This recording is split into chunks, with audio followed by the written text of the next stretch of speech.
একটা ট্রেন 17 বছর ধরে পৃথিবীর চারদিকে ঘুরে বেড়াচ্ছে, কারণ সময়টা বড়ই অদ্ভুত। Hello and welcome. মানুষের জন্য তৈরি পৃথিবী এখন আর মানুষেরই বসবাসের উপযুক্ত নেই। তার কারণও মানুষ নিজে।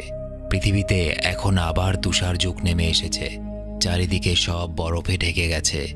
পৃথিবীর জনমানুষ কোথায় যেন হারিয়ে গেছে। উইলফোর্ড নামে একজন ধনী বিজ্ঞানী একটা বিশাল ট্রেন বানিয়েছিল। অত্যাধুনিক টেকনোলজির এই ট্রেনের ভেতরে তাপমাত্রা বাড়তো বা কমতো না, এবং এই জন্য প্রচণ্ড ঠান্ডায় কিংবা প্রচণ্ড গরমেও ট্রেনের ভেতরে মানুষ নিরাপদে থাকতে পারত।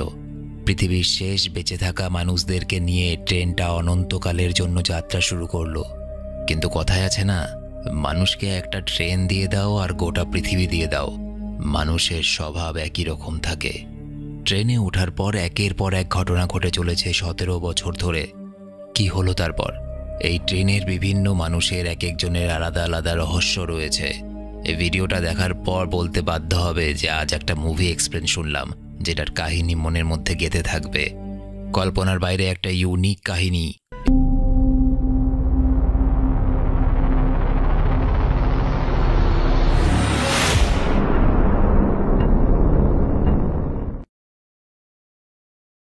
স্নোপিয়ার্সার। প্রথমেই মনের মধ্যে যে প্রশ্নটা আসে সেটা হলো, এমন কি হয়েছিল পৃথিবীতে যার জন্য তুষার যুগ চলে এসেছে? সারা পৃথিবী কেন বরফে ঢেকে গেল? চমকে দেওয়ার মতো কারণ ছিল। সে ব্যাপারে পরে আসছি, আগে মুভির কাহিনীর ভেতরে ঢোকা যাক। কারণ দূর থেকে দেখা যাচ্ছে একটা ট্রেন প্রচণ্ড গতিতে বরফের বুক চিরে ছুটে চলেছে। তো চলো এই ট্রেনের ভেতরে উঠে পড়া যাক এবং ট্রেনের ভেতরের দুনিয়ায় উকি মারা যাক। এখন সালটা 2031 সাল। এই ট্রেনটা অনেকটি লম্বা ছিল। ট্রেনের শেষের দিকটাতে মুভির ভাষায় সমাজের নিচু শ্রেণীর মানুষেরা ছিল। মাঝখানের দিকে ছিল পৃথিবীর বিভিন্ন প্রজাতির গাছপালা, মাছ এবং অন্যান্য বিভিন্ন ধরনের প্রাণীর স্যাম্পল, যাতে নতুন করে মানুষ পৃথিবীতে সভ্যতা তৈরি করতে পারে পৃথিবী শান্ত হওয়ার পর।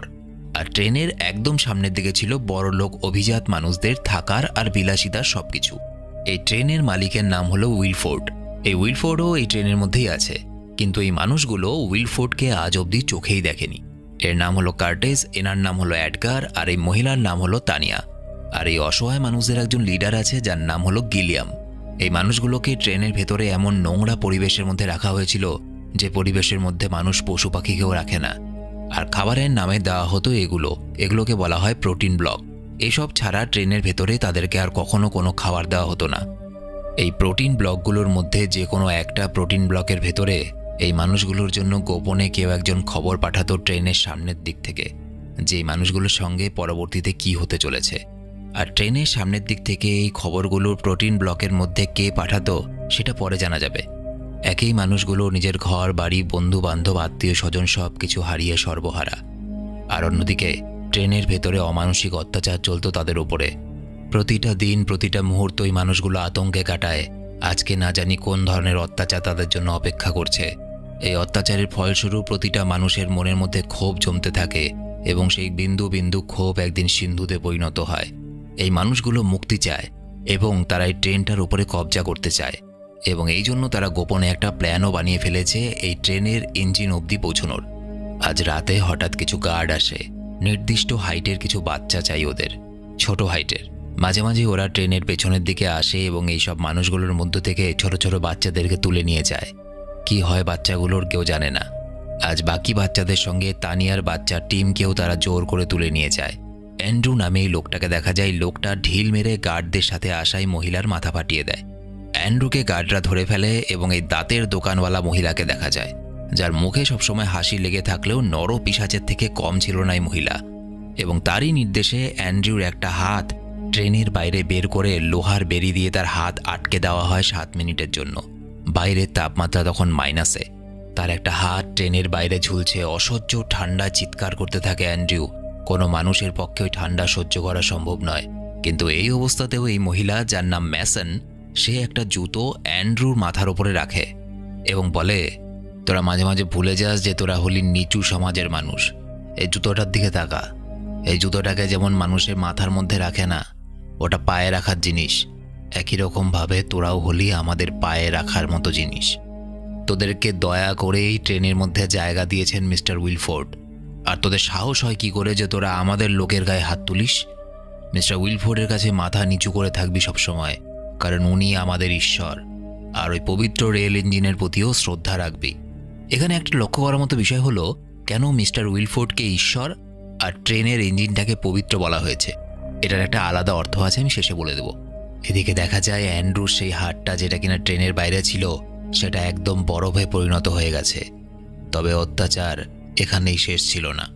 সেই বরফে জমা হাটটাকে একটা বড় হাতুড়ি দিয়ে টুকরো টুকরো করে ফেলা হয়। গিলিয়াম সেখানে আসে। দেখা যায় ওর একটা পা নেই। গিলিয়ামকে গার্ডরা বন্দুক তাক করলে ম্যাসেন চিৎকার করে বলে, তোমাদের বেকার বন্দুকগুলো নামাও, এই বেকার বন্দুক দিয়ে কিচ্ছু হবে না। আর এখানেই ম্যাসেন একটা ভুল করে ফেলে, কারণ কার্টেস বুঝে যায় যে গার্ডদের বন্দুকগুলো ফাঁকা, সে বন্দুকের মধ্যে গুলি নেই। গিলিয়ামকেও সে কথা জানায় যে সময় হয়ে এসেছে এই ট্রেনের ওপরে কবজা করার, কারণ ওদের বন্দুক ফাঁকা। ওই বন্দুকগুলো শুধুমাত্র আমাদের ভয় পাওয়ানোর জন্য, কারণ 4 বছর আগে যখন আরেকবার বিদ্রোহ হয়েছিল তখন মানুষ মারতে গিয়ে ওরা সব গুলি শেষ করে ফেলেছে। সুতরাং এটাই সেরা সময় ওদের বিরুদ্ধে বিদ্রোহ করার। তারা একটা বড় পাইপের মতো বানায় এবং সেটাকে নিয়ে এগিয়ে চলে। শুরু হয় নিচু শ্রেণীর শোষিত মানুষের উঁচু শ্রেণীর অমানুষদের প্রতি লড়াই। পরপর কয়েকটা কামরা ওরা দখলে নিয়ে নেয়। এবার তার পরের কামরাগুলো দরজা ছিল লক, আর সেটা খুলতে পারে একজনই, যে কিনা এই ট্রেনের সবগুলো সিকিউরিটি লক বানিয়েছিল। ট্রেনের একটা কামরার মধ্যে কিছু স্লিপিং চেম্বার ছিল। স্লিপিং চেম্বার হলো এখানে মানুষগুলোকে ঘুমের ওষুধ বা নেশা জাতীয় জিনিস দিয়ে ঘুম পাড়িয়ে রাখা হতো। এই ট্রেনের যে সিকিউরিটি বানিয়েছে তাকেও একটা স্লিপিং চেম্বারে রাখা হয়েছিল। এই লোকটার নাম হলো নিয়াম গ্যুং মিন্স। দেখা যায় তার একটা মেয়েও আছে, মেয়েটার নাম ইয়োনা। তার জন্ম এই ট্রেনেই, তাই সে পৃথিবীকে নিজের চোখে কখনোই দেখেনি। বাপ বেটি নেশায় আসক্ত। ক্রো নামে এক ধরনের মাদক পদার্থ আছে যেটাতে প্রচণ্ড নেশা হয়। আমি ইচ্ছে করে এই মাদকদ্রব্যের নামটা ভুল উচ্চারণ করলাম, যেটা মুভিতে বলা হয়েছে সেটা বললাম না, কারণ আমি চাই না এইসব জিনিসের প্রচার হোক। তো কার্টেস ন্যামকে এই মাদকের লোভ দেখায়, আর ন্যাম এতে রাজি হয়ে যায় সাহায্য করতে। এরপর ন্যামের সহযোগিতায় পরের বগির সিকিউরিটি লক ভেঙে তারা সেখানে পৌঁছয় এবং অনেক দিন পর 17 বছর পর তারা বাইরের দৃশ্য দেখছে। বাইরের পৃথিবী কেমন যেন থমকে গেছে। যে রাস্তায় গাড়ি মানুষের ভিড় থাকতো, আজ সে রাস্তাগুলো শূন্য, বরফে আবৃত। ঠিক যেমন 2 বছর আগে একটা মারণ ভাইরাসের কারণে আমাদের গোটা পৃথিবী থমকে গিয়েছিল, এই ট্রেনের দৃশ্যটা দেখেও আমার একই রকম মনে হচ্ছিল। পার্থক্য শুধু একটা, এখানে বরফ দ্বারা ঢাকা ছিল সবকিছু। বিল্ডিংগুলো কেমন নিস্তব্ধভাবে দাঁড়িয়ে, আর সেখানে মানুষের ভিড় হয় না। কোথায় যেন হারিয়ে গেছে সেই চেনা পৃথিবী, কোথায় যেন হারিয়ে গেছে পৃথিবীর সে জীবন। ওরা সেখান থেকে আরও এগিয়ে যায় এবং ওরা যেখানে এসে পৌঁছয় সেখানে প্রোটিন ব্লকগুলো তৈরি হচ্ছিল, যেগুলোকে ওদের খাবার হিসাবে ওদেরকে দেওয়া হতো। এবং এই খাবারগুলো যে তৈরি করছিল তার নাম হলো পল। এই পলকে গার্ডরা বেশ কয়েক বছর আগে তুলে নিয়ে এসেছিল। সেই পলকে এরা খাবার বানানোর কাজ দিয়েছে। এবং এখানে চমকে দেওয়ার মতো একটা ব্যাপার দেখে কার্টেসের চোখ কপালে উঠে যায়, এটা দেখে যে এতদিন ওদেরকে যা খেতে দেওয়া হতো সেটা ছিল আরশোলার দেহকে পিষে সেটা নির্যাস দিয়ে বানানো একটা খাবার। কার্টেসের বমি চলে আসে এটা ভেবে যে এতদিন এই নোংরা আরশোলাগুলোকে পিষে সেটা দিয়ে তৈরি খাবার খাওয়ানো হতো তাদেরকে। এবং কার্টেসের চোখে জলও চলে আসে, মানুষ এতটা নিচে নামতে পারে। ওদিকে ন্যাম পরের কামরার দরজাটাও খুলে ফেলে, আর ওপাশে অপেক্ষা করছিল এক গাদা গার্ড, হাতে ছিল ধারালো অস্ত্র। লড়াই শুরু হয়, কিন্তু লড়াইয়ের মাঝখানে একজন চিৎকার করে বলে ওঠে, আমাদের ট্রেনটা এখন ইয়াকেট্রিনা ব্রিজ পার করবে।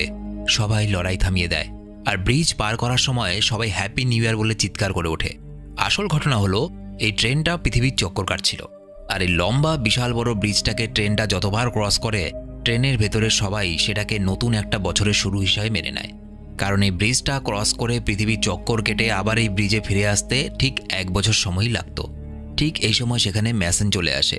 সে এসে লড়াই থামানোর বাহানা করে, আসলে সে ট্রেনের লাইট নিভিয়ে ওদের ওপরে হামলা করার জন্য এসেছিল এবং সেই হামলায় এডগার মারা যায়, কিন্তু ম্যাসন বন্দী হয়ে যায় এদের হাতে। কার্টেস ম্যাসনকে মারতে গেলে সে বলে, আমি তোমাদেরকে উইলফোর্ড অবধি যাওয়ার রাস্তা বলে দেব, আর তার বদলে আমাকে ছেড়ে দিতে হবে। কিন্তু আমি উইলফোর্ড যেখানে আছে সেখানে যদি তোমাদেরকে পৌঁছে দেই তাহলে তোমাদেরকে কিন্তু উইলফোর্ডকেও মারতে হবে। কার্টেস মাথায় বুদ্ধি নিয়ে কাজ করে। সেভাবে এই বিশাল ট্রেনের মধ্যে উইলফোর্ড কোথায় আছে সেটা সে জানে না, এবং উইলফোর্ডকে তার আগেও চোখেও দেখেনি। সুতরাং ম্যাসনকে জীবিত রেখে দেওয়াই ভালো, যাতে সে উইলফোর্ড অবধি তাদেরকে পৌঁছে দিতে পারে। লড়াইয়ে কার্টেসদের অনেক মানুষ মারা গিয়েছিল। এই সময় ওখানে গিলিয়াম আসে। এডগারের মৃত্যুতেও কেমন যেন সে স্বাভাবিক অবস্থাতেই ছিল। সে ঠান্ডা কণ্ঠে শুধু বলে, এই লাশগুলোকে ট্রেনের বাইরে ফেলে দাও। রাতে গিলিয়াম কার্টেসকে বলে, আমার মনে হয় না আগে যাওয়াটা ঠিক হবে কার্টেস। কার্টেস বলে, আমাদের ট্রেনের ইঞ্জিনে কবজা করতেই হবে। আপনি এক কাজ করুন, আপনি এখানেই থাকুন, আর যারা আহত হয়েছে তাদের পাশে থাকুন। আমি ইঞ্জিনের দিকে এগোবো বাকিদের নিয়ে। গিলিয়াম বলে, ঠিক আছে যাও। এই ট্রেনের একটার পর একটা কামরা পার করার পরে দেখবে এক জায়গায় দরজায় লেখা আছে ডাব্লিউ। ওই দরজার পেছনেই উইলফোর্ড আছে। ব্যাস একটা কথা খুব ভালো করে মনে রেখো, উইলফোর্ডকে দেখা মাত্রই তাকে মেরে ফেলো। ওকে কিন্তু কথা বলার সুযোগ দিও না। গিলিয়ামের এই কথাটা কেমন যেন লাগলো কার্টেসের, কিন্তু সে কিছু বলল না। অন্যদিকে দেখা যায় অ্যান্ড্রু ম্যাসনের মাথার উপরে একই রকমভাবে জুতো রেখেছে, ঠিক যেভাবে ম্যাসন তার মাথার উপরে জুতো রেখেছিল। দেখা যায় পৃথিবীর বিভিন্ন গাছ, সবজি, ফলকে সংরক্ষণ করা হয়েছে ট্রেনে ভবিষ্যতের পৃথিবীর জন্য। এছাড়াও আছে বড় একটা অ্যাকুয়ারিয়াম যেখানে বিভিন্ন ধরনের মাছকে সংরক্ষণ করা হয়েছে। অনেক দিন পর, অনেক বছর পর ভালো খাবার ওরা প্রাণ ভরে খেলো, কিন্তু ম্যাসনকে খেতে দেওয়া হলো সেই আরশোলা নির্যাসে তৈরি প্রোটিন ব্লক। পরের কামরায় দেখা যায় ট্রেনের অভিজাত বা উঁচু শ্রেণীর ছেলে মেয়েদের একজন লেখাপড়া শেখাচ্ছে। অ্যান্ড্রু আর তানিয়া সেখানে নিজেদের বাচ্চার খোঁজ করে কিন্তু পায় না। ম্যাসন জানায় উইলফোর্ড নিচু শ্রেণীর বাচ্চাদের তুলে তো নিয়ে আসতো, কিন্তু তাদেরকে নিয়ে এসে কি করতো সেটা কেউ জানে না। কথা বলতে বলতে ট্রেনটা এমন একটা জায়গা দিয়ে ক্রস করছিল যেখানে বহু বছর আগে 7 জন যাত্রী ট্রেন থেকে পালানোর চেষ্টা করেছিল, কারণ তারা ভেবেছিল এই ট্রেনের বাইরে গেলেও তারা বেঁচে থাকতে পারবে, কিন্তু তারা বরফের মূর্তিতে পরিণত হয় বাইরের এত ঠান্ডায়। এই সময় হামলা হয়ে যায় ওদের ওপরে আবার, আর এবার ট্রেনের সামনের দিক থেকে কিছু গার্ড এসেছিল আসল বন্দুক নিয়ে। লড়াইয়ে অ্যান্ড্রু মারা যায়, আর ওদিকে গিলিয়ামকেও মেরে ফেলে উইলফোর্ডের লোকেরা। গিলিয়াম মারা যাওয়ার পর কার্টেস হয় ওদের নতুন লিডার। গিলিয়ামের নেতৃত্বে ওরা সামনে এগিয়ে চলে। ওরা এসে পৌঁছয় পরের কামরায়, যেখানে সমাজের অভিজাত শ্রেণীর জন্য বিভিন্ন বিলাসিতার ব্যবস্থা ছিল। এদিকে গিলিয়ামকে মারার পর উইলফোর্ডের লোকেরা কার্টেসকে খুঁজতে থাকে। কার্টেস, ন্যাম, ওর মেয়ে ইয়োনা এবং তানিয়া সামনের দিকে পালাতে থাকে, কিন্তু একসময় তারা উইলফোর্ডের গার্ডদের কাছে ধরা পড়ে যায়। সংঘর্ষে তানিয়া মারা যায় এবং মরার সময় কার্টেসকে বলে যায়, কার্টেস, আমার ছেলের টিমকে উদ্ধার করো, ওর দায়িত্ব আমি তোমায় দিয়ে গেলাম। একসময় কার্টেস, ন্যাম এবং ওর মেয়ে ইয়োনা উইলফোর্ডের ডাব্লিউ লেখা দরজাটার সামনে এসে উপস্থিত হয়।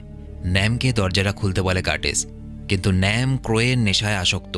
সে নেশা করার জন্য আরও কিছু ক্রো চায় কার্টেসের কাছে, এবং কার্টেস তখন প্রচণ্ড রেগে গিয়ে ওকে মারতে শুরু করে। ন্যাম বলে, তুমি পাগল হয়ে গেছো কার্টেস, এই দরজা খোলার জন্য তুমি এরকম কেন করছো? তোমার মাথা ঠিক নেই। কার্টেস চুপচাপ বসে থাকে। একটু পর অঝরে কাঁদতে থাকে কার্টেস। কার্টেস কাঁদতে কাঁদতে ন্যামকে বলে, ন্যাম, তুমি কখনো ট্রেনের পেছন দিকটায় গিয়েছিলে যেখানে আমরা থাকতাম? জানো, আমরা যখন ট্রেনে উঠেছিলাম আমরা ঠান্ডার হাত থেকে তো বেঁচে গিয়েছিলাম, কিন্তু মানুষের হাত থেকে মানুষকে বাঁচাবে কে? 2 মাস খাবার পাইনি। একটা ডিব্বার মধ্যে 2000 জনকে রাখা হয়েছিল পশু পাখির মতো। পেটের খিদে একসময় মানুষকে শয়তান বানিয়ে দেয় ন্যাম। সেই শয়তানে আমরাও পরিণত হয়েছিলাম। 2-3 মাস এভাবেই খাবার ছাড়া কেটে যাওয়ার পর একসময় পেটের জ্বালায় থাকতে না পেরে যারা কমজোর ছিল সেসব মানুষকে খেতে শুরু করলাম আমরা। তুমি জানো ন্যাম, বাচ্চাদের শরীরের মাংস প্রচণ্ড সুস্বাদু হয়। আমি প্রথম সেদিন জেনেছিলাম। বলতে বলতে কার্টেসের চোখ দিয়ে অঝরে জল পড়তে থাকে। কার্টেস আরও বলে, একদিন কয়েকজন লোক এলো, হাতে ধারালো ছুরি। একটা মহিলাকে আমার খুব মনে পড়ছে জানো ন্যাম। মহিলাটা কাঁদছিল, সে তার বাচ্চাটাকে কোনো রকমে লুকিয়ে রাখছিল, কিন্তু একজন ছুরিওয়ালা মানুষ সেই মহিলাটাকেই মেরে ফেলল। আর তার বাচ্চাটাকে নিয়ে যখন গলাটা কাটতে যাবে তখন একজন বৃদ্ধ এগিয়ে আসে। বৃদ্ধটা সেই লোকটার কাছে ছুরিটা চায় এবং সেই ছুরিটা বৃদ্ধটা নিয়ে নিজের হাতটা কেটে দিয়ে কাঁদতে কাঁদতে বলে, তোমাদের খিদে তো তোমরা আমার হাতটাকে দিয়ে মেটাও, কিন্তু বাচ্চাটাকে ছেড়ে দাও। জানো ন্যাম, সেদিনে সেই বাচ্চাটা কে ছিল? সেই বাচ্চাটা ছিল এডগার। আর ছুরি নিয়ে যে লোকটা মারতে গিয়েছিল সেই নরখাদকটা ছিলাম আমি ছিলাম সেই নরখাদক যে কিনা পেটের খিদে মেটানোর জন্য ছোট ছোট বাচ্চাগুলোকে কেটে কেটে খেতাম। কি করব ন্যাম, পেটের খিদে তো। ন্যাম সব শোনার পর বলে, সব কিছু বুঝলাম, কিন্তু এই ডাব্লু লেখা দরজাটা আমি খুলতে চাই না। আমি অন্য একটা দরজা খুলতে চাই, সেটা হলো এটা। কার্টেস বলে, তুমি পাগল হয়ে গেছো ন্যাম, এই দরজাটা খোলার সাথে সাথে প্রচণ্ড ঠান্ডায় আমরা সবাই মারা যাব। কিন্তু ন্যাম কোনো কিছু শুনতে চায় না। সে বলে, এই দরজাটাই আমি খুলতে চাই যাতে আমি এবং আমার মেয়ে ট্রেনের বাইরে যেতে পারি। ন্যাম আরও বলে যে বছর 10 আগে ওই যে ইয়েকেট্রিনা ব্রিজটা আছে, সেই ব্রিজের ওখানে আমি একটা প্লেনকে দেখেছিলাম। সম্পূর্ণ বরফে ঢাকা ছিল, আজ যখন আমরা সেই ব্রিজটা দিয়ে আবার ক্রস করছিলাম, আমি জানালা দিয়ে দেখেছি সেই প্লেনটার অনেকটা অংশতে বরফ গলে গেছে। এর মানে বাইরে বরফ গলতে শুরু করেছে। সুতরাং আমরা যদি ট্রেনটার বাইরেও যাই তবু আমরা বেঁচে থাকতে পারি। আর তুমি কি ভেবেছিলে কার্টিস আমি তোমার থেকে নেশা করার জন্য এই ক্রোগুলোকে কেন নিতাম? এই ক্রোগুলো দিয়ে শুধু নেশা হয় না, এই ক্রোগুলো হলো বিভিন্ন ধরনের কারখানার বজ্র পদার্থ দিয়ে তৈরি। সুতরাং এই ক্রোগুলোতে খুব সহজেই আগুন ধরে যায়। আমি ক্রোগুলোকে জমিয়ে রেখেছি যাতে এগুলোকে আমি বোমের মতো ব্যবহার করতে পারি এবং এই দরজাটাকে ভাঙতে পারি। সে দরজায় ক্রো দিয়ে বানানো ওই বোমটা ফিট করে এবং এই সময় ডাব্লু লেখা দরজাটা অর্থাৎ উইলফোর্ডের দরজাটা খুলে যায়। একটা মেয়ে বন্দুক হাতে বেরিয়ে আসে আর কার্টিসকে বলে, তোমাকে উইলফোর্ড ভেতরে ডেকেছে উইলফোর্ডের সঙ্গে ডিনার করার জন্য। ভেতরে ঢুকে যায় কার্টিস তার সাথে এবং দেখে উইলফোর্ডকে, যে উইলফোর্ডকে আজ অবধি ট্রেনের মধ্যে এরা কেউ দেখেনি। উইলফোর্ডকে দেখা যায় একটু অদ্ভুত ধরনের মানুষ। সে কার্টিসকে দেখে হাসি মুখে বলে, ওয়েলকাম কার্টিস, তোমার মতো জিনিয়াস মানুষ আমি খুব কম দেখেছি। আসলে কি জানো, গিলিয়ামের কাছে তোমার আমি অনেক প্রশংসা শুনেছি, তবে তুমি যে এত অবধি পৌঁছে যাবে এটা তো আমার আর গিলিয়ামের প্ল্যানের মধ্যে ছিল না। কার্টিস প্রচণ্ড অবাক হয়ে যায়, সে আকাশ থেকে পড়ে। সে বলে, গিলিয়াম আর তোমার প্ল্যান মানে? তুমি গিলিয়ামকে কি করে চেনো? উইলফোর্ড একটু উদাস হয়ে যায়, তারপর বলে, আসলে কি জানো কার্টিস, এই গোটা ট্রেনের মধ্যে একমাত্র গিলিয়ামই ছিল আমার ভালো বন্ধু। এই ট্রেনের ভেতরে যে ফোন রাখা আছে সেই ফোন দিয়ে আমরা ঘন্টার পর ঘন্টা কথা বলতাম। পৃথিবীতে ইকোসিস্টেম বা বাস্তুতন্ত্র নামে একটা জিনিস আছে, নাম শুনেছ তো? তো পৃথিবী হোক বা ট্রেন হোক, বাস্তুতন্ত্রটাকে তো ঠিক রাখতে হবে। সব কিছুর মধ্যে একটা ব্যালেন্স রাখতে হয়। ট্রেনের মধ্যে যদি মানুষ বেশি হয়ে যায় তাহলে তো খাবারের পরিমাণ কমে যাবে, আমরা বাঁচবো কি করে? এছাড়াও লাইফে একটা এক্সাইটিং কিছু তো হয়ই দরকার। বোরিং ট্রেন যাত্রা। তো মাঝে মাঝে এই যে দাঙ্গাগুলো হয়, তোমরা আমাদের হাতে মারা যাও, জিনিসগুলো আমি খুব এনজয় করি। তাই মাঝে মাঝে প্ল্যান করে দাঙ্গা করাতাম আমি আর গিলিয়াম। গিলিয়াম ওদিক থেকে তোমাদের লোকজনদেরকে উস্কে দিত আর আমি এখান থেকে আমার গার্ডদেরকে পাঠাতাম তোমাদের মানুষকে হত্যা করতে। এভাবেই চলছিল। পৃথিবীতেও তো আমরা এভাবেই কাটাতাম, তাই না? মানুষ না মরলে পরে পৃথিবীর ভারসাম্য কী করে বজিয়ে থাকবে? ঠিক একইভাবে এই ট্রেনের মধ্যেও তো মানুষের ভারসাম্য বজিয়ে রাখা দরকার।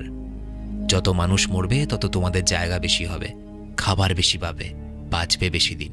আর এভাবেই তো আমি আর গিলিয়াম মিলে ট্রেনের মধ্যে মানুষের ভারসাম্য বজিয়ে রেখেছি। তো তোমার থ্যাংক ইউ বলা উচিত আমাকে।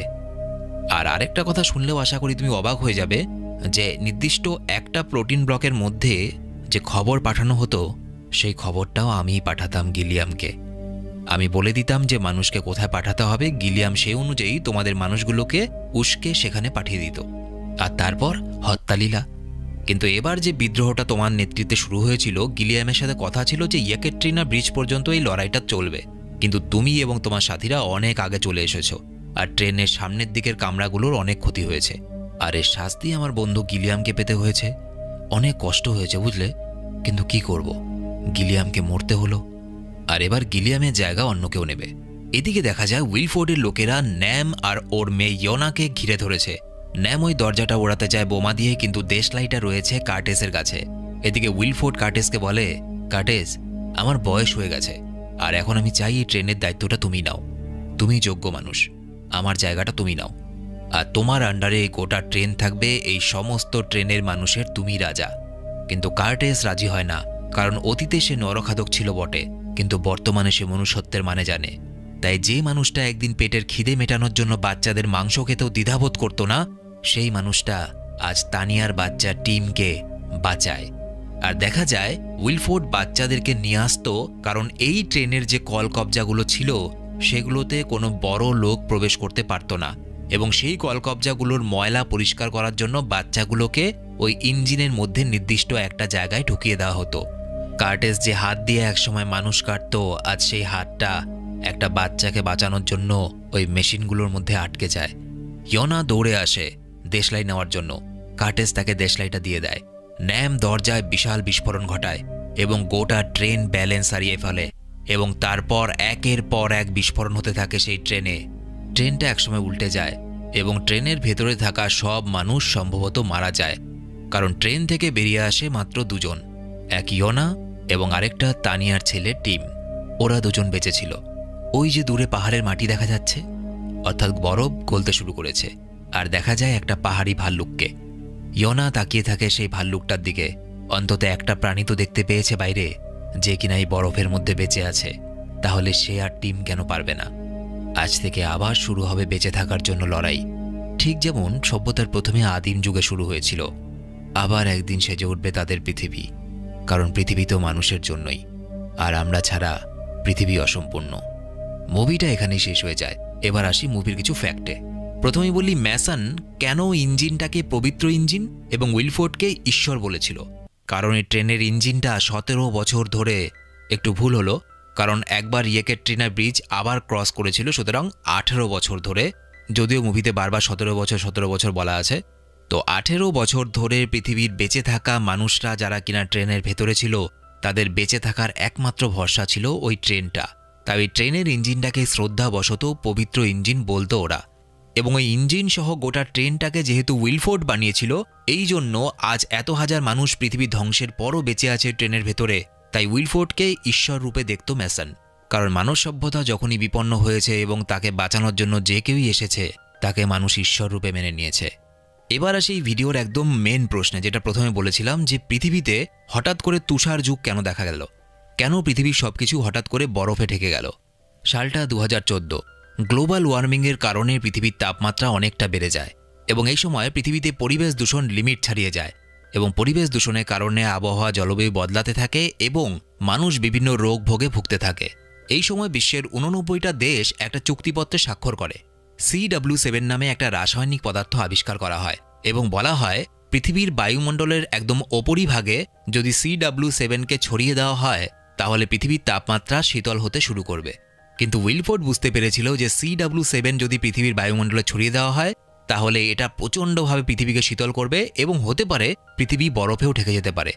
এবং এই জন্য উইলফোর্ড নিজের ব্রেন এবং টেকনোলজিকে কাজে লাগিয়ে এই ট্রেনটা নির্মাণ করেছিল, যাতে পৃথিবীতে যদি CW7 এর প্রভাবে কখনো তুষার যুগ নেমে আসে, তাহলে এই ট্রেনের মধ্যে মানুষকে বাঁচানো যেতে পারে এবং ভবিষ্যতের পৃথিবীর জন্য গাছপালা থেকে শুরু করে অন্যান্য বিভিন্ন স্যাম্পেল আগের থেকে ট্রেনের মধ্যে মজুত করা ছিল। এবং 2014 সালের 1 জুলাই সকাল 6টার সময় CW7কে পৃথিবীর বায়ুমণ্ডলে ছড়িয়ে দেওয়া হয় এবং উইলফোর্ড যেটার আশঙ্কা করেছিল সেটাই হয়। CW7 পৃথিবীর বায়ুমণ্ডলের ওপরে এতটাই এফেক্ট করে যে পৃথিবীর বায়ুমণ্ডল শীতল থেকে শীতলতর হয়ে যায় এবং সেখানে আস্তে আস্তে বরফ পড়তে শুরু করে এবং গোটা পৃথিবী বসবাসের অনুপযুক্ত হয়ে যায়, মানব সভ্যতা ধ্বংস হয়ে যায়, গোটা পৃথিবীতে আবার তুষার যুগ নেমে আসে। তো এই ছিল আজকের ভিডিওটা কেমন লাগলো অবশ্যই কমেন্টে লিখে জানাবে। আর ভিডিও ভালো লেগে থাকলে সাবস্ক্রাইব করার দরকার নেই, শুধুমাত্র একটা লাইক করে ভিডিওটা শেয়ার করে দিও। তোমরা আমার সঙ্গে সরাসরি কথা বলতে পারো ফেসবুক, ইনস্টাগ্রামে, ভিডিওর নিচে লিঙ্ক ডেসক্রিপশনে দেওয়া আছে। দেখা হচ্ছে পরের ভিডিওতে, বাই।